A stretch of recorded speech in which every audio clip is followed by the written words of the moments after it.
শহীদ রাষ্ট্রপতি জিয়াউর রহমানের বিএনপি এবং আজকে তারেক রহমানের বিএনপি এবং এক এবং অভিন্ন হিসেবে আমরা দেখতে চাই। বিএনপি বাংলাদেশের গণতন্ত্রের অন্যতম একটা প্রধান শক্তি। 2006 সাল থেকে দীর্ঘ 20 বছর টানা আমরা জুটেছিল বিএনপির সাথে সমমনা দল, 18 দলীয় জোট, 20 দলীয় জোট এবং যুগপৎ আন্দোলনে আমরা কাজ করেছি।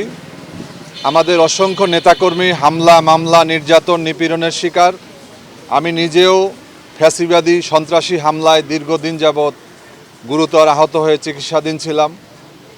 আমাদের দেশনেত্রী বেগম খালেদা জিয়া ইন্তেকাল করেছেন এবং বর্তমান ভারপ্রাপ্ত চেয়ারম্যান তারই সন্তান।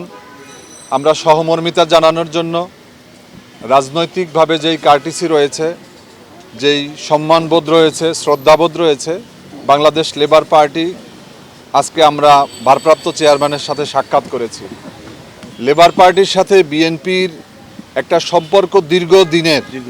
আমাদের প্রতিষ্ঠাতা মাওলানা Abdul Matin Jagodal, labour party, nap Bhasani সহ যে 5 দলীয় যে জোট হয়েছিল জাতীয়তাবাদী ফ্রন্ট, যার মধ্য দিয়ে জাতীয়তাবাদী দলে রূপান্তরিত হয়েছিল। Japan Bangladesh joint venture company JBS holdings limited. তখন থেকেই আমাদের সাথে সম্পর্ক। রাজনীতিতে আমরা যারা মুক্ত মনা, মুক্ত চিন্তা এবং বাক স্বাধীনতার চর্চা করি, আমরা হয়তো বিভিন্ন সময় বিভিন্ন ধরনের কথা বলি এবং যা বলি সত্য বলি। আমাদের একটাই বৈশিষ্ট্য যে আমরা কখনো কোনোভাবে রং দিয়ে কথা বলার চেষ্টা করি না এবং এখনও বলছি না, ভবিষ্যতেও বলবো না। বিএনপি বাংলাদেশের গণতন্ত্রের অন্যতম একটা প্রধান শক্তি এবং আগামী দিনে বাংলাদেশকে একটা সমৃদ্ধ বাংলাদেশ গড়ার জন্য তাদের আগামী দিনে যেই ভূমিকা, সেটা আরও স্বচ্ছ হিসাবে আমরা দেখতে চাই। আমরা দেখতে চাই যে শহীদ রাষ্ট্রপতি জিয়াউর রহমানের বিএনপি এবং আজকে তারেক রহমানের বিএনপি এবং এক এবং অভিন্ন হিসাবে আমরা দেখতে চাই।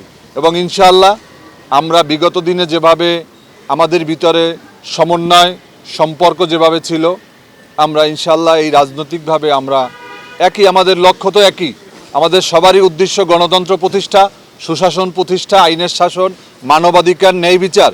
এবং বেগম খালেদা জিয়া আপসহীন নেত্রী ছিলেন, যিনি 86 সালে নির্বাচনে যাননি, যিনি 2014 সালের নির্বাচনে যাননি, 24 সালের নির্বাচনেও বিএনপি যায়নি।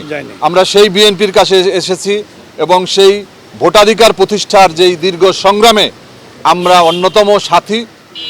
আপনাদের সবাইকে ধন্যবাদ।